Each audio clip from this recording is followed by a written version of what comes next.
Hilchos Ishus Perek Shleisha Asar, the laws of marriage, chapter 13.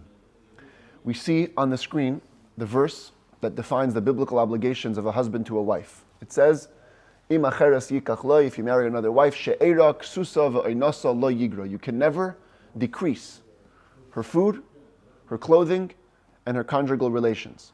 These are 3 biblical obligations that every husband has to his wife, plus, like we learned yesterday, 7 more rabbinic obligations. But first, we're discussing the biblical ones. So yesterday, we discussed the first one, she'era, food.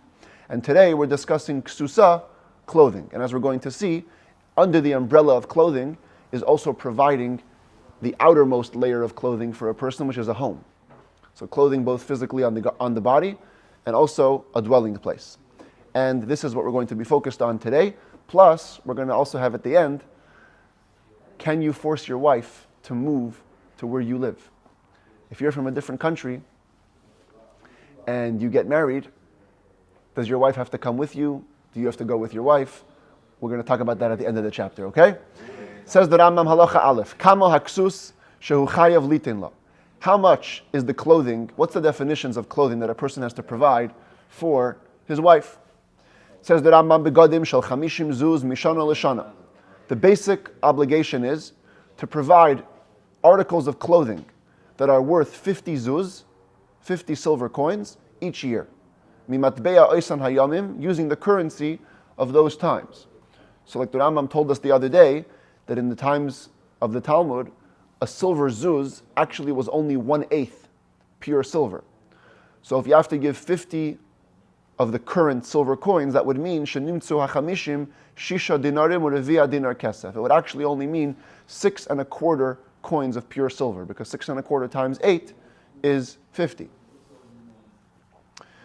The way it works is you give the new wardrobe in the rainy season, in the winter time, because that's when you need the fullest, thickest type of clothing to protect you from the elements. But leveshas b'lo and she wears them out all the way through the summertime when you don't have to have such thick clothing. And so even if the clothing has some wear and tear over the months, in the summer she'll be able to still wear those clothing. The hashchakim, the and the frayed garments, whatever is left over at the end of the summertime, after she's worn these clothing for a year, harehein shala, she gets to keep those frayed garments and she can use them for whatever she wants. One example that Rambam gives is kedisha tiskasa b'hem bimei nidasa. So she can use them as undergarments during her nida days. In those days, it wasn't so common to have undergarments. But if a woman would want to have some protective type of garment while she's going through her cycle, she could use the older frayed pieces of clothing that she has from previous years. Others say it actually means that's what she would wear, not only as undergarments, but actual garments during her nida days, because as we'll see in a later book of the Rambam, it was actually customary in those times that when a woman went through her cycle, she would be secluded from people. She would stay home. She wouldn't go out. And the Talmud even says it's an ayin hara to look at a woman who is in a nida state. Today we don't follow this, but in those times it was considered like you kept them away. And so she could wear frayed garments, she didn't have to wear proper garments during those days, so she could use these frayed garments during her nida times. Additionally, besides for the clothing themselves, you have to give her a belt so she can gird herself, and a cap for her head. Here I put more of like a kerchief. But the Rambam will discuss that it depends where you live. Some women used to have only caps. Some women would have full head coverings. You have to provide new shoes every holiday. I didn't put shoes on the screen, but don't forget about giving shoes to your wife. New shoes every holiday she needs, 3 times a year. It's time for some new shoes. It says the Rambam halacha beis. When am I saying that this is the baseline for providing clothing? It's a reference to that age in Israel. But other times and other places, ein hadamim ikar. The price isn't the defining factor. It's not like you have to like your budget is 50 zuz, and whatever you can buy for 50 zuz, that's what you get. No. Because there are places where we know clothing is much more expensive or much cheaper. And therefore, we don't have a fixed number. The principle which you should rely on in determining how much clothes you have to provide for your wife, this is the principle. The obligation is to provide clothing for your wife that she could use, both in the rainy season and in the summer season. The minimum of whatever a normal household woman would wear in that locale. And as we're going to see in a minute, even that is only for the poorest Jew. This baseline is for the poorest Jew. The richer you are, the more you can afford, the more you have to provide. Ubichlal aksus, included in the obligation of clothing, is also to clothe her in other ways. He has to give her household items plus a dwelling place. Specifically, what does that mean? Umahin klei bayis, what are household goods? Mita mutzas, first of all, a made bed, a proper bed. Umapatz ay machzeles leishev aleha, a mat, two types of mats. Some say it's a cloth mat or a reed mat. Point is, different mats for sitting on. Uklei achilo shtia, articles to use for eating and drinking. Kedera, v'kaira, v'kais, v'bakbuk, v'chayetze behen, pots, pans, cups, bottles, and something like that. The hamadar, and the definition of dwelling places, shaseicher labayis shel arba amis shel arba amis. Minimally, you have to rent for her a dwelling area that's 4 by 4 cubits, 6 by 6 feet, with a yard in front of it to make use of, and also a lavatory, a bathroom, an outhouse nearby. That's minimal dwelling place. Again, a little room, a yard, and a bathroom. Also part of clothing obligation is to provide for her with jewelry, ornaments.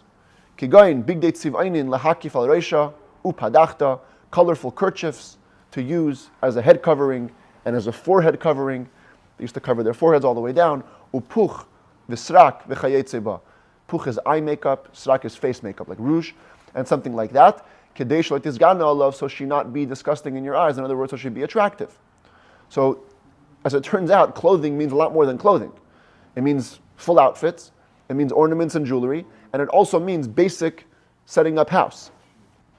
And the Rambam says now, what I told you before, when is this baseline applicable? The poorest of Jews. But the rich man goes according to his richness. Even if it was possible for him, he could afford to buy silk clothing, embroidered clothing, golden clothing. We force him, and we make him give her that type of outfitting. Same thing with dwelling place, the home, goes according to his financial capacity. Ornaments, household articles, all goes according to the riches, and you have to provide as your means allow you to. Like we saw yesterday when it came to food. If you cannot afford to provide for your wife, even at the most minimal level, like a poor Jew would, this is how strict it is. We would force you to divorce your wife. You can't provide her with clothing, get out of the marriage. And the ksuba payment, which you promise to pay every woman, 200, 100 coins, of course, if you can't provide clothes, the assumption is you don't have any money to pay the ksuba, but the ksuba will remain a debt on you till you get rich and can pay it up. But do not keep a woman trapped in a marriage where you cannot provide for her most basic needs, like clothing and a home. Can't feel up with bankruptcy. Huh? File for bankruptcy, you may get some money. Rabbi, earlier we learned that during the Kiddushin phase, she can waive 2 of these? Yes, right? yes. Food or clothing she can waive. Right. Conjugal relations, no. Right. Okay. So this is assuming she didn't waive it. Yes, this is a basic marriage, exactly. Vav v'loiha isha bilvat. Like yesterday with the food, the obligation extends not only to your wife, also your sons and daughters, if they're young, under 6 years old. You have to also provide for them clothing, and again, clothing means all things that come along with it. That's enough for them. Household goods, a place to live. For your kids, we don't require you to follow your financial capacity, only what they need, minimal needs. This is the basic rule. Anyone in your household who can make a claim against you that you have to provide them with food, whether when you're alive or dead, they also have the rights to claim clothing, household goods, and a dwelling place. Any case where the court would intervene and sell property to provide food, as we saw yesterday, different cases if the Husband travels for a long time, and the court would step in. So too would the court step in to sell your property to provide clothing and household goods and a dwelling place. Zayin ha'isha shahalach baila. A woman has a husband who goes on a trip, a long trip. Upaskula beis din mezainis uksus uklebayis uschar mother. And because he was away for too long and didn't leave anything behind, the court stepped in and provided for her food and clothing and household goods and rental for a place to live. Ein poskin la tachshit. When the court intervenes, they do not provide jewelry. Shari ein la baal shetiskashet loy, because the assumption is you wear jewelry and ornaments to impress and to stay attractive to your husband. If he's out of town, no need for that. But interestingly, if the husband became mentally unstable or deaf-mute, in which case also, as we saw yesterday, the court would step in. Here they step in all the way. Poskin la tachshit, they also take care of her jewelry, because the husband is here. Even if mentally unstable, even if deaf-mute, he can appreciate a more attractive woman. And therefore we give her those possibilities to keep the jewelry going. The din habalim ishtay. The law that would apply if a fight emerges between the husband and wife around the claim of clothing and household goods and rental, follows the same rule as a case if there would be a claim when it comes to food. If he says, I provided for you, and she says, you didn't, din echad lakol, it's the same law for all of them. Quick review. Yesterday the Rambam described 4 cases which could possibly happen in such a claim. A husband says, I provided, she says, you didn't provide, and she sold real estate. If she sold real estate, she needs to take an oath, a biblical oath, that she only sold that which was required for the food. Same thing over here. She would have to swear, if she sold real estate, that she sold only what's required for the clothing. A lower case would be if she sold movable items. She didn't sell any real estate, she sold a watch or a car. And the husband comes back and says, what did you do? I left you clothing. She would have to take a rabbinic oath, not a biblical oath. The same idea. On a lower level is, if she didn't sell anything, she just borrowed money.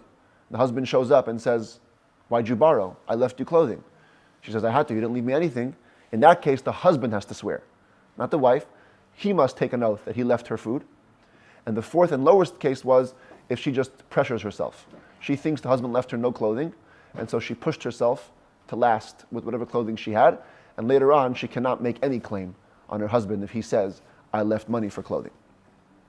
But that's the bottom line, how you see how clothing is the exact same as mizonot, as food.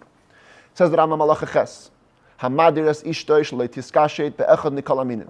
What if a husband makes a vow preventing his wife from putting on a certain type of jewelry or ornament? Ba'aniyais, if she's a poor woman, shana achas yekayim. He's allowed to stay in the marriage for a year, because anyways, poor women didn't put makeup so often and they wouldn't feel deprived for a year.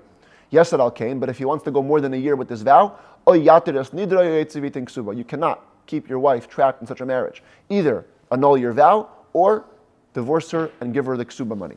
If she's a rich woman and she's more used to makeup, more commonly, you only have 30 days to keep her under this vow. Yes, it all came, more than 30 days, either you annul your vow or you got to divorce her and give the ksuba. You cannot force a rich woman to not put on makeup for more than 30 days. Tes hidira shaloi telech lamerchatz. What if you made a vow preventing her from using the bathhouse? This is actually from Masada. If you've been there, you know this area where you can see the olden day bathhouses. This spot here is where the tourists walk, so it wasn't always here. But underground, you can see how they used to heat up the bathhouse floor with these little things that stick up from the ground. They show you how you used to heat it up, and then on top of that was the floor. You used to walk around, and anyway, bathhouses, there was no showers at home, you understand. People had to go to a local bathhouse to take a bath.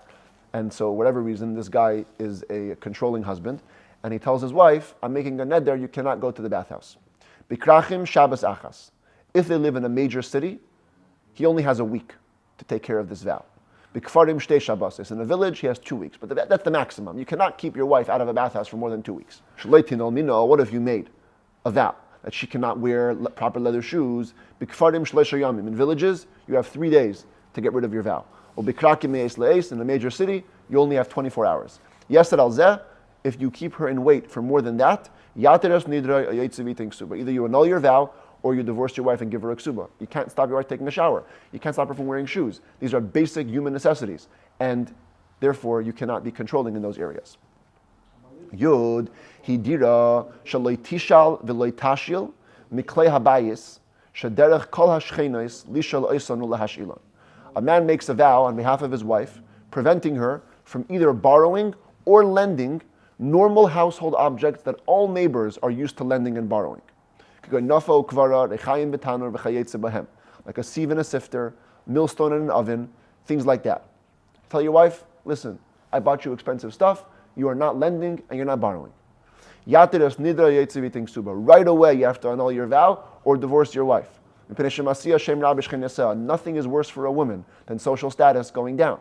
She needs to have her social status. If she's going to have a bad name among her neighbors, hey, that one doesn't lend, doesn't borrow stuff from us, she thinks she's better, that's going to cause a lot of friction between the girls.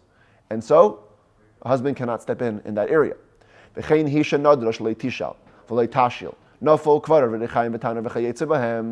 Similarly and fascinatingly, if the woman is the one who makes the promise, she says, you know what, I'm better than everyone. I'm not going to lend anything. I'm not going to borrow anything.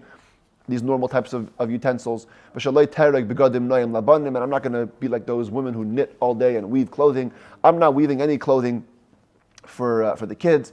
Where the custom is that women do that for kids.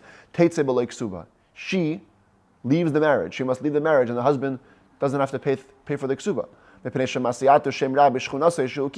Because the flip side could also happen. If everyone finds out that the woman is not doing this, this can cause a rumor about the husband that he's a miser.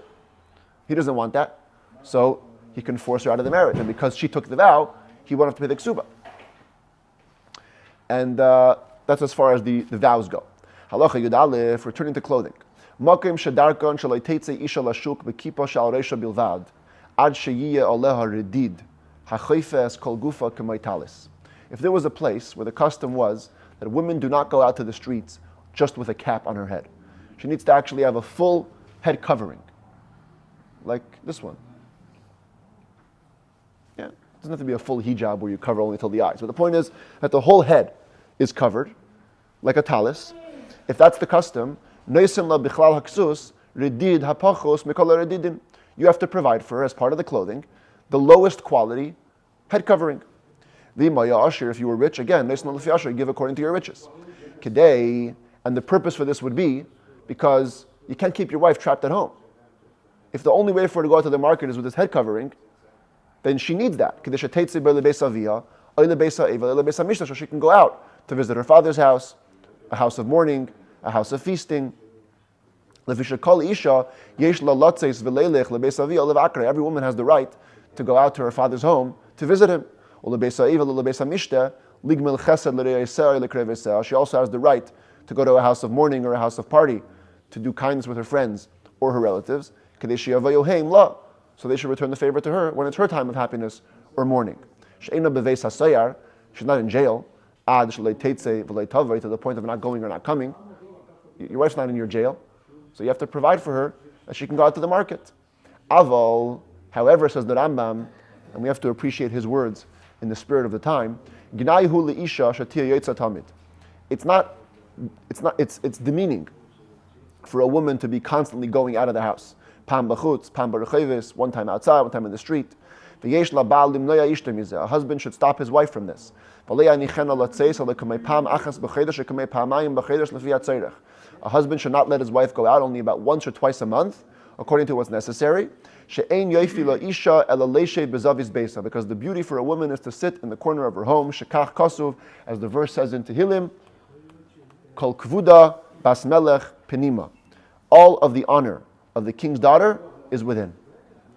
And of course, as the commentaries say, today the custom has become, the norm has become, women spend much more time outside of the home, and the law over here moves from the letter to the spirit, in the sense that, while technically she may be spending more time outside, but she should appreciate, and the spirit of the family should be one where the woman is the mainstay of the home, as opposed to the mainstay of the outside world. And that definitely applies even in today's society, which may not support that. Yud Beis. Because we've just learned that it's a right, a fundamental right, for a wife to spend time out of the house going to her family, going to her friends, etc. If a man makes a vow preventing his wife from going to her father's house, bisman she'u ima ba'ir, if he's with her in the city, chodesh echad mamtinin loy, shnayim yetzi v'yitin ksuba. The limit is a month. We'll wait for you for a month. 2 months, you gotta divorce your wife and give a ksuba. You cannot keep her from her father for so long. If he's in a different city, the father that is, regel echad mamtinin loy, shnayim yetzi v'yitin ksuba. The next holiday, we wait till the next holiday. 2 holidays, too much. She's in a different city, she wants to visit her father for the holiday. You have to divorce if you're going to force your wife to not visit her father. Halacha Yud Gimel, Hamadires Ishta, Yishalei Telech Lebeisa Evel Lebeisa Mishta. A person makes a vow preventing his wife from going to any more parties or any more mourning homes. No more Shiva calls. Ayateres Nidroi, Ayetzivi Ksuba. Either you annul your vow or you give her a ksuba and send her out. Telling your wife you can't go to parties or house of mourning is like putting her in jail, locking her up. But if he has a reasonable claim, he says, in that specific house of mourning or house of party, there are people who are known to be promiscuous.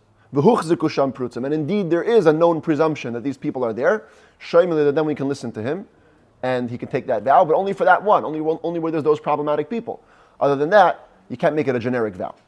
If a man tells his wife, listen, I love your family, but they're not welcome here. I don't want that in my house there should be your father, your mother, your brothers, your sisters. We listen. That's a reasonable request. She can go to them when anything happens to them. She can go to her father's house once a month, every holiday. And they don't come to her unless something extreme happens, like a sickness or a birth. Then even the husband's will cannot override that. A woman needs her family at those times. But as a general rule, yeah, he can keep them out of the house. We cannot force a person that other people should go into his property. You can't stop people from going to them, but they should come to him. He can stop that. By the way, on her side as well, she says, I love your family, but I don't want your mother, your sisters coming into my house. I don't want to be with them in one courtyard. They bother me, they do bad to me. He says it exists even today, a good mother-in-law, good sister-in-law. It's too much competition, I don't want them. We listen to her. That answers the question. Exactly. We don't ever force a person that other people should sit in your house. You going to them, another story. But in your house, we're not going to stop you. If a man says, I don't want to live in this complex, in this apartment building, in this area. There are bad people here, promiscuous people here, idol-worshipping Gentiles here. I'm afraid of them. We listen to him,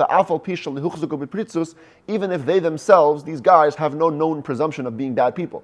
He thinks they're bad, he's paranoid. It's okay. For our sages have commanded us, distance yourself from a bad neighbor. If he has a feeling it's a bad neighbor, it's a bad neighbor. Even if the home belonged to her, we will force them out to go live amongst kosher and healthy and good people. Same thing if she says, bad neighbors, I don't like him. Even if he says, listen honey, I'm not particular, I'll take care of him. If anything bad happens, I got you. Nope, we listen to her. Because she says, I don't want to have a bad name in this neighborhood. So I don't like the neighbors, we're leaving. And now that Rambam expands the idea of living quarters. We just talked about moving homes from bad neighbors. Let's talk about moving countries or moving areas. And the Rambam introduces this with the following geographical fact. Kol hayishuv aratzes aratzes hu. The entire earth is made up of lands, what we call countries. And he gives a couple of examples. Eretz Canaan, like Israel, that's up there in the brown.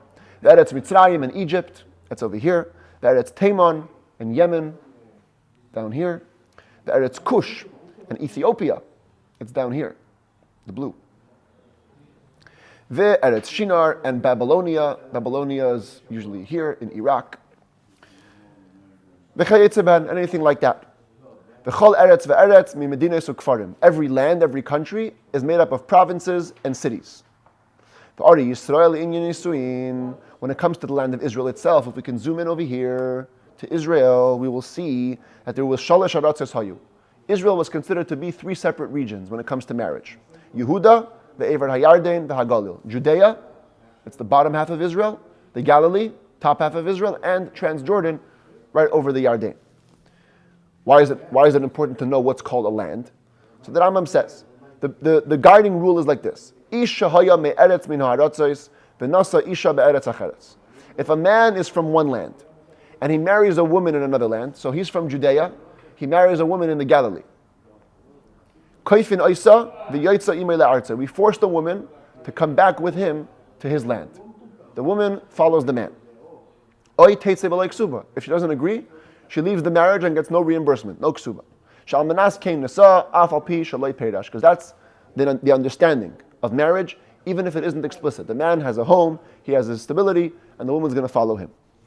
Aval hanoisei isha be'achas min ha'aratzos, v'hume anshe oisa ha'aretz. But if you marry a woman in a land, and you're from that land, so you're in Judea, and you marry a woman in Judea, eina yachel lo hitzia le'eretz acheres. Now you cannot take her out to another land, because she understands, you live here, this is where she's living. You can't force her out. But within one land, you can take her from province to province, from village to village. So long as you stay in the land, you can decide where to live. But you cannot take her from a province or bigger city to a smaller one, or from a smaller one to a bigger one, even if it looks like one way is beneficial. There are some times where living in a metropolis is good, in other ways, living in a village is good. So wherever you set up camp originally is where your wife understands life is going to be, and therefore you cannot move from that kind of location to another type of location. When you move a woman around within one land, from bigger city to bigger city, smaller city to smaller city, you cannot take her from a good surrounding to a bad surrounding, or for a good dwelling to a bad dwelling. And not even from a bad surrounding, less pleasant, to a more pleasant surrounding. Why? It's a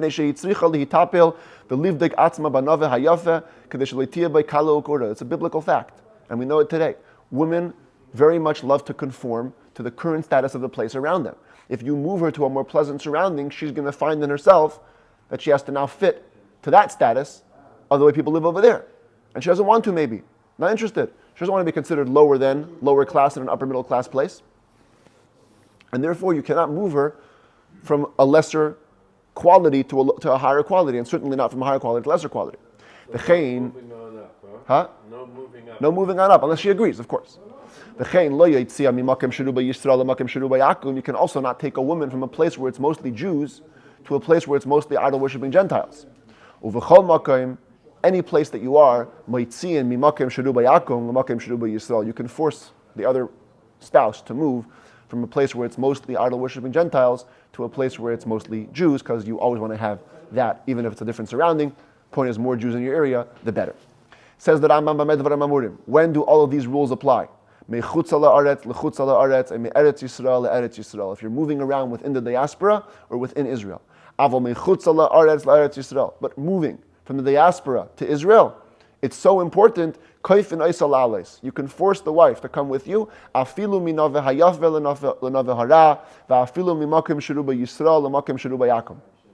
From pleasant surroundings in the diaspora to more unpleasant surroundings in Israel.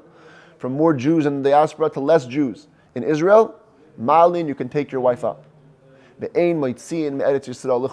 flip side, you cannot force a woman out of Israel into the diaspora, even if you promise her a better surrounding, even if it's from a place that's mostly non-Jews to a place that's mostly Jews. Because living in Israel is a very, very high value in Jewish law, even if according to the Rambam, it's not a mitzvah. The Ramban, Maimonides, famously says it's one of the 613 mitzvahs. Rambam says it's not a mitzvah, but it's very, very important. And so you can force the woman into Israel, you cannot force her out of Israel. By the way, the commentaries today say that included in this, you have to take into account your ability to provide. Because making a living in Israel is a little harder than it is out of Israel. So you got to take that into account before you make this decision. Omar ha'ish, final halacha. Omar ha'ish, la'alis la'eretz Yisrael, v'hi eina roitza. The man says, I want to move to Israel. And the woman doesn't want, teitzei b'lei ksuba. She must leave the marriage, and no reimbursement, no ksuba. Amra hi la'alis v'hu eina roitza. She wants to move to Israel. He doesn't, yaitzi v'yitein ksuba. She can force him to divorce her and give her a ksuba. Living in Israel, again, is very high importance. V'hu hadin l'chol makayim me'eretz Yisrael Yerushalayim. And the same laws apply for moving from Israel to Jerusalem. It's an even higher level of holiness. You can force into Jerusalem. Everybody can force each other to move to Israel. Nobody can force to move out. Everyone can force into Jerusalem, and nobody can force you out, because living in Jerusalem, again, in Israel, is of highest importance.